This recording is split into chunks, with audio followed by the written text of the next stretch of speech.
ብዙ የተወራለት የ15 ዓመቱ የማንቸስተር ዩናይትድ ተጫዋች ጄጄ ጋብርኤል እንደ አምናው አስደማሚ የአርሰናል ታዳጊ በድንገት ብቅ ብሎ በችሎታው ልቆ የእግር ኳሱን ቤት አስደመመም።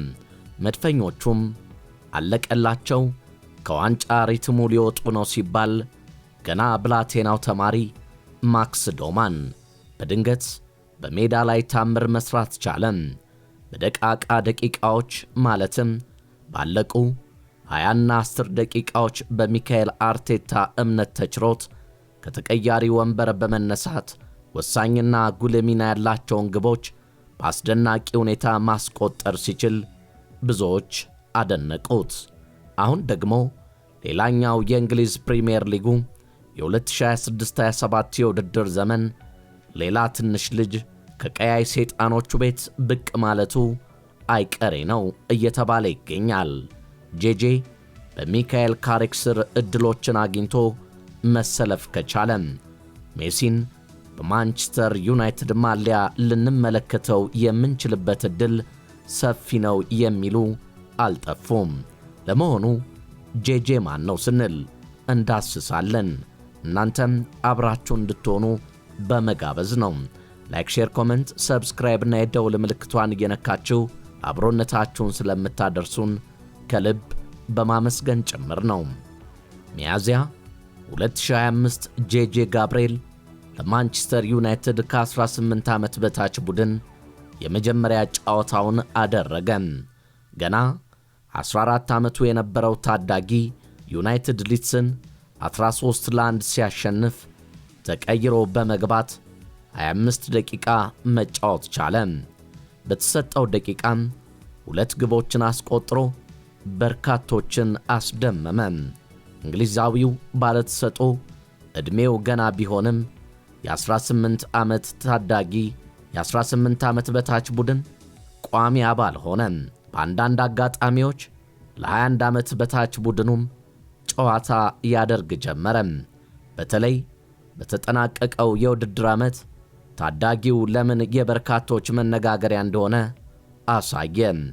ፍጥነቱ፣ ቅልጥፍናው፣ የመጀመሪያ የኳስ ንክኪው፣ ተጫዋቾችን በቀላሉ የሚያልፍበት መንገድ እርሱን ደጋግሞ ማየትን ያስመኛል።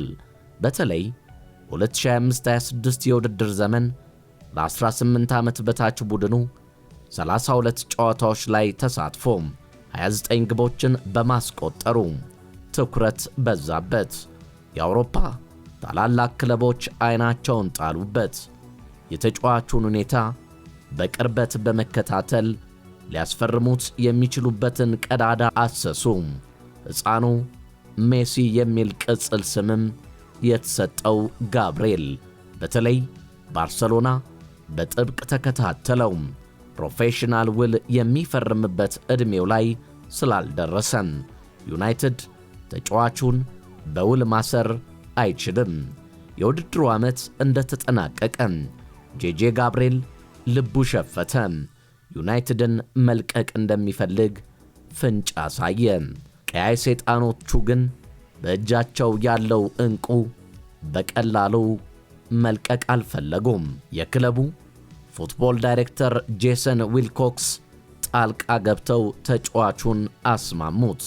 ለወኪሉና ቤተሰቡም ለተጫዋቹ እድገት አስፈላጊውን ሁሉ እንደሚያደርጉ ቃል ገቡ።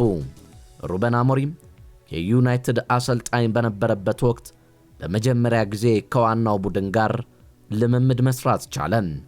ተጫዋቹ ለዋናው ቡድን የመጫወት ፍላጎቱ ቢያድግም ዩናይትድ ግን ነገሮችን በጥንቃቄ መያዝ ፈልጓል።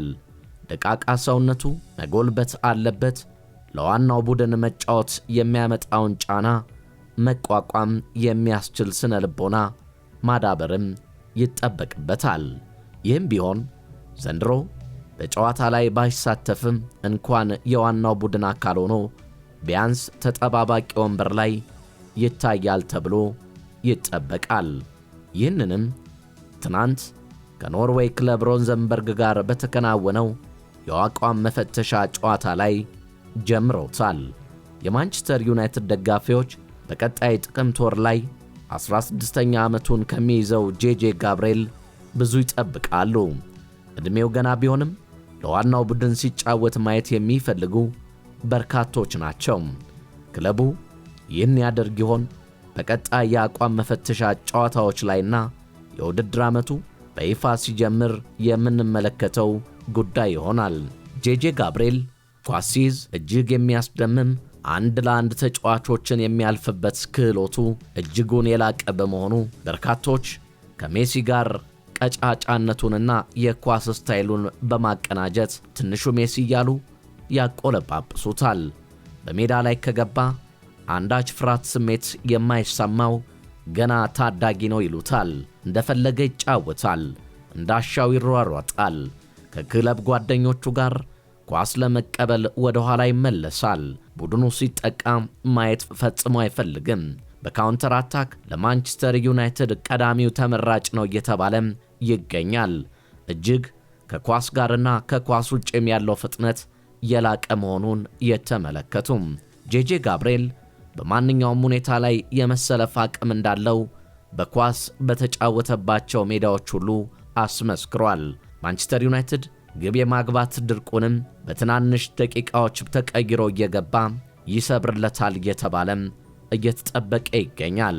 ጄጄ ጋብርኤል እጅጉን ሲበዛ ዝምተኛና በፀጉር ስታይልሹ የሚታወቅ የማንቸስተር ዩናይትድ አዲሱ ሜሲ እየተባለ ነው። ታዲያ ይህ ታዳጊ የሰውነት ትከሻውን ማጎልበትና የጂም ስራዎች የሚጠበቁበት ሲሆን ከ2 ዓመት በኋላ እጅግ አስደናቂ ኮከብም እንደሚሆን እየተጠበቀ ይገኛል።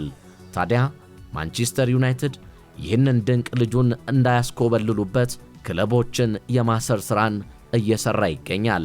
አሁን ተስፋን እንዲያገኝ በዋናው ቡድን ተቀያሪ ወንበር ላይ እንዲቀመጥ አድርጎታል።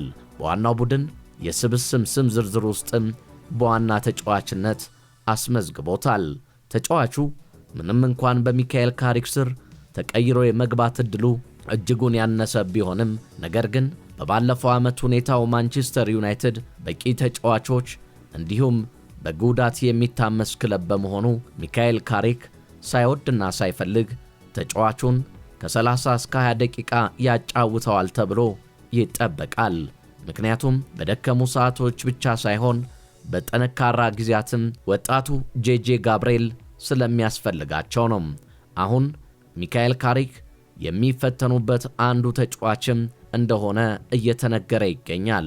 ሚካኤል ካሪክ ታዳጊዎችን በምን አይነት ሁኔታ ሊያሳድጉ ይችላሉ የሚለው ሌላ ጥያቄ ቢሆንም ሰውየው ግን በወጣቶች የሚያምኑ በመሆናቸው ጄጄ ጋብርኤል ከፍተኛ ዕድል እንዳለው ይጠበቃል።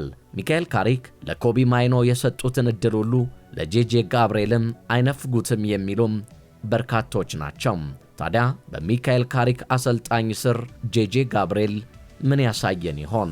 ከማክስ ዶማን በላይ ያስደምመናል አሊያስ ምን ያስመለክተን ይሆን የሚለው የ2026-27 የእንግሊዝ ፕሪሚየር ሊግ ጅማሮች ጨዋታዎች ላይ የመሰለፍ ዕድሉን ካገኘ የሚመልስልን ይሆናል። የተወደዳችሁ የቻናላችን ቤተሰቦች ለዛሬ ያዘጋጀንላችሁ ፕሮግራም ይህንን ይመስል ነበረ። በሌላ ዝግጅት በሌላ አስደናቂ ፕሮግራም እስክንገናኝ ቻናላችንን ላይክ፣ ሼር፣ ኮሜንት፣ ሰብስክራይብ እና የደወል ምልክቷን እየነካችሁ ሁሌም የምንለቃቸው እንዲደርሷችሁ ያደርጋልና አብሮነታችሁን ስለምታደርሱን ከልብ በማመስገን የዛሬን በዚሁ ቋጨው። ቸር ያገናኘን።